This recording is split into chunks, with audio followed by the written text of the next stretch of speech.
Hi, my name's Kat Sapene, and I will be painting the portrait to our Harley Quinn Premium Format figure. So let's get started.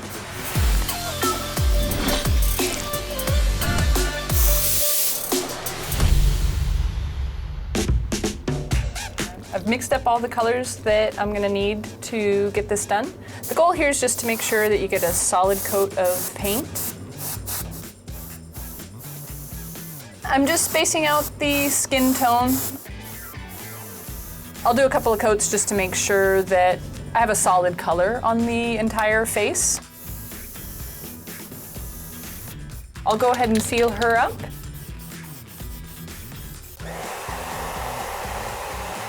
We're going to start in with some washes and sponge stippling to add a little bit of texture to the skin. Usually I'll start with the blue, mostly because it kind of mimics your own body where you've got the blue underneath in your veins.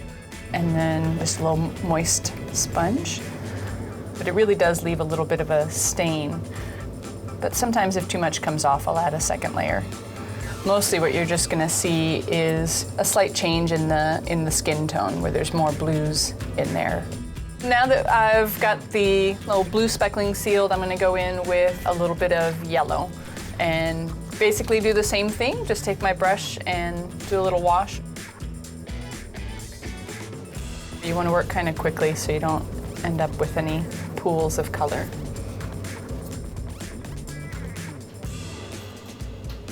We've finished off with the yellow, doing the sponge stipple. I'm gonna move on to doing the red, and that one I'm gonna do with the airbrush.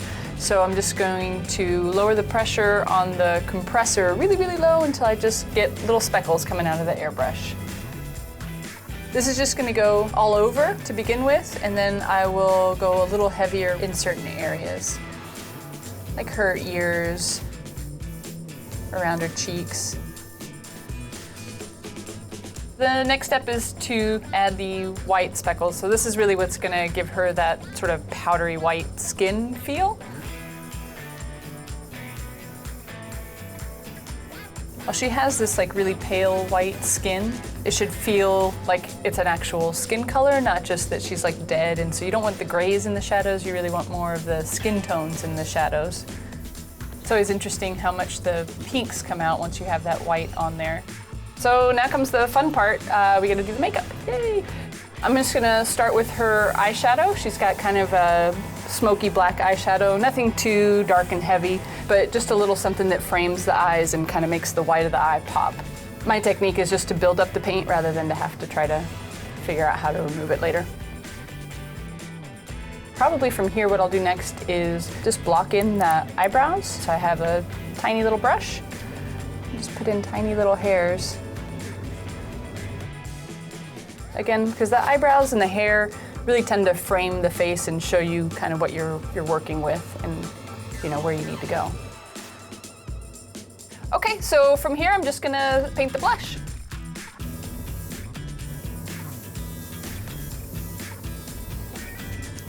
Maybe later we'll add a little bit of blush to the chin, but I'm just gonna leave that off for now. You always wanna make sure you step back and take a look at the thing as a whole. Sometimes you get really focused, and once you step back, you realize like, oh, geez, like she's got a ton of makeup on. It's always best to just do a little bit at a time. I'm gonna go ahead and paint in the white of her eyes. I have my sclera color. It's an odd, very pale gray color. On a figure like this one where she's got pretty large eyes, you don't want to just look like they're glowing.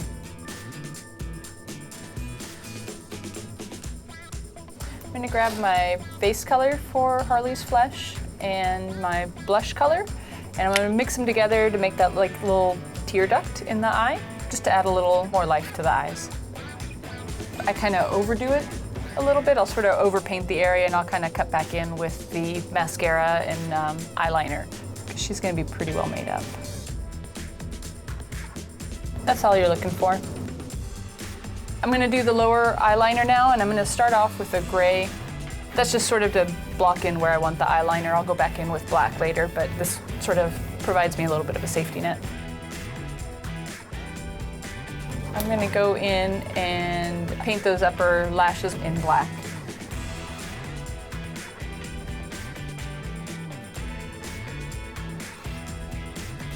I just have to be a little careful doing the eyeliner because you can really reshape the eye from how it was sculpted. So you want to be a little bit aware of what you're doing and how it's affecting the shapes of the face. There we go. Now that the eyeliner is done, I'm going to move on to the lips. At the end, she's actually going to have this really dark red, almost black, so I'm going to airbrush over this with black. Right now, it's really just about making her lips symmetrical.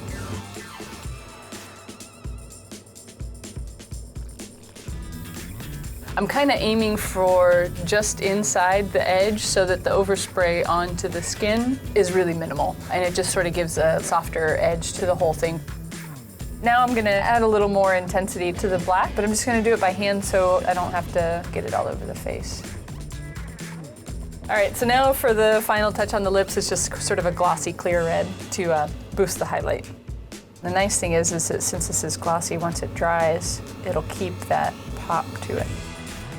So now I'll pencil in the eyes. I always like to have the head on the figure so I can really get the eye direction kind of dialed in.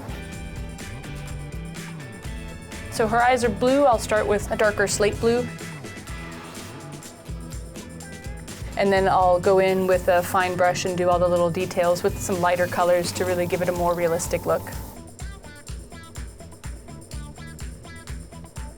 And then now I'll just go in and put a little white dot in there. The last step here is just going to be adding a little bit of rosiness to the inner corner of the eye and a little bit on the outer corner of the eye, just to simulate just that subtle redness that you have in the eyes. Now that we're finally done with the face, yay! I'm just going to go in and get started airbrushing the hairline just to keep it a little softer an edge, and then we'll go in by hand and do some little hairs. Kind of like the lips, I'm not actually aiming for the edge right here. I'm aiming in a little bit and just letting the overspray blend it out.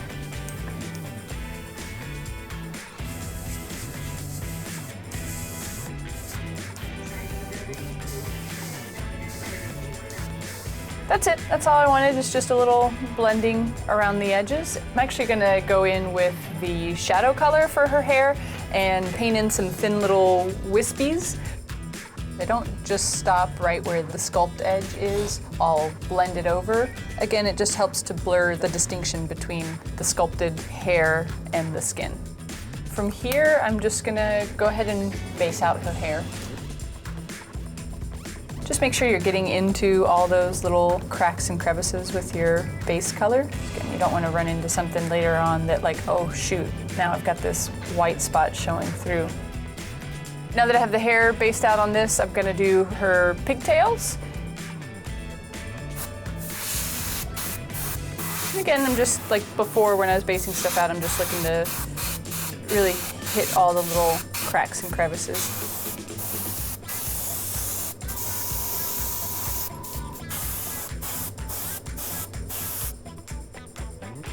So the hair's all based out. We're just gonna throw in some highlights. To do that though, I wanna put the head on the body just to make sure that I'm putting the highlights in where the lighting is hitting her.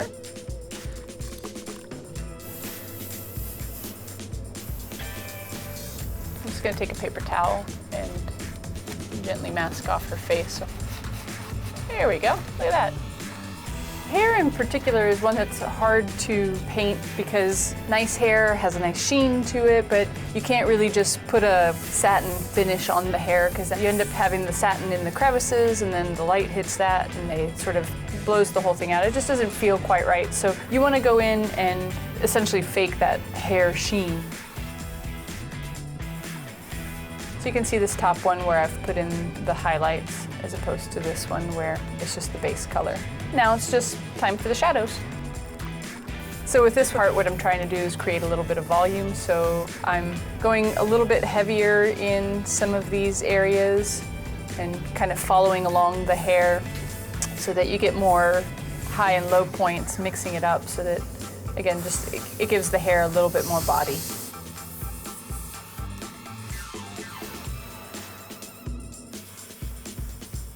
There we go. I'm just gonna add a little bit of this kind of a platinum blonde metallic color that I've mixed up. With her hair being so pale, that little bit of metallic shimmer will really help bring it to life. Kind of moving the brush across the grain of the hair, but also kind of sliding it down a little bit. That way it's just hitting the tops of the hair. So now that we have that nice little shimmer in her hair, it's time to just do the ends of the ponytails with kind of a pink.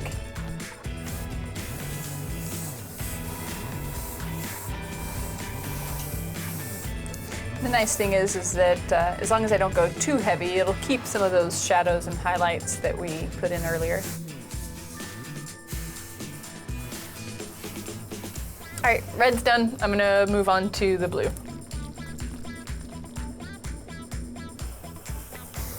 So for the most part here, I'm trying not to go back and forth and just sort of starting out here and then sort of letting the paint disappear as I get closer to the ends. That way you get a good fade.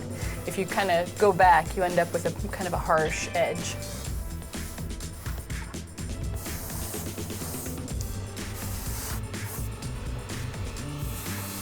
So I'm gonna do a little bit of a wash in the hair, in part just to get into some of these little areas in here, in the little crevices that the airbrush wasn't quite getting into. It'll sort of darken up the color a little bit.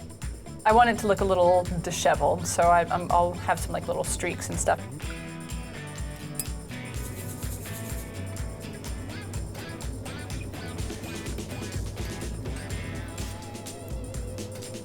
Basically, the last thing that's left is she's got a little choker. I'm gonna start with the little heart. Black covers over just about anything, so I'm gonna start with the red, and then I'll probably just use the black last. Starting with the edge, and then I'll fill in the rest.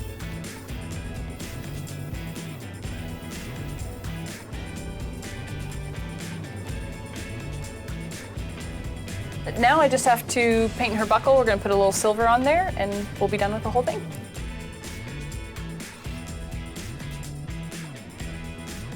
So there's your Harley portrait all wrapped up.